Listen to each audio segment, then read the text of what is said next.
पिछले 2-3 साल में सबसे ज्यादा राजनीतिक रोटी यहाँ सेकने की कोशिश की गई है जातीय जनगणना के नाम पर। नेताओं ने जिन्होंने जातीय जनगणना कराने की घोषणा की, 500 करोड़ रुपया बिहार सरकार का खर्च करके जातीय जनगणना कराया, उनके नियत कभी भी किसी जाति की मदद करने की नहीं थी।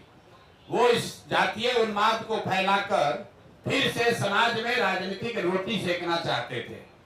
ऐसा इसलिए हम कह रहे हैं कि अब आपके सामने आंकड़े रख रहा हूं कि जातीय जनगणना में क्या निकल कर आया, और 2 बरस करीब 18 महीने हो गए जातीय जनगणना के। रिपोर्ट 2 अक्टूबर 2023 को प्रकाशित किया गया। 7 नवंबर 2023 को विधानसभा के पटल पर यह रिपोर्ट रखी गई और 22 नवंबर 2023 को नीतीश कुमार ने तब तेजस्वी यादव के साथ जो सरकार चला रहे थे मिलकर जातीय जनगणना के आधार पर 5 बड़ी घोषणाएं की। अब उनकी हकीकत आप देख लीजिए। जातीय जनगणना में सरकार ने ये माना कि 34% से ज्यादा लोग बिहार के गरीबी रेखा से नीचे आज भी रह रहे हैं। लेकिन ये महत्वपूर्ण आंकड़ा नहीं है।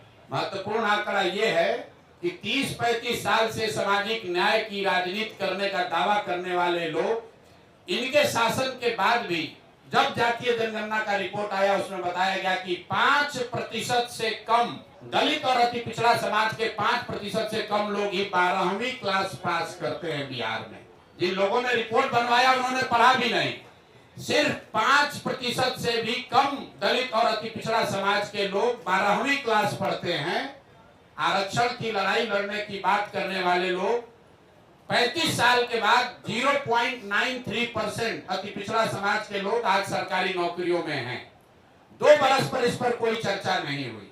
तो जब नीतीश कुमार ने 22 तारीख को इसकी घोषणा की कि इस रिपोर्ट के आलोक में हम लोग क्या क्या करेंगे, तो एक चर्चा उन्होंने की जिसकी आप लोगों ने भी जिसको फॉलोअप किया कि आरक्षण की सीमा को 50 से बढ़ाकर 65 या 75 किया जाएगा। इसका हम लोग रिकमेंडेशन केंद्र सरकार को भेज रहे हैं।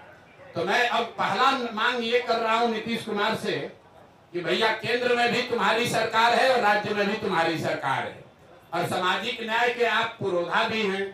तो अब आप बता दीजिए कि जो आपने केंद्र में आरक्षण बढ़ाने का मांग यहाँ लिखित भेजा था उस पर अभी स्थिति क्या है। सरकार ये बताए समाज को कि आपने आरक्षण बढ़ाने की जो मांग करी थी उस पर आज स्थिति क्या है, या आप उसको भूल गए, बेवकूफ बना रहे थे सबको।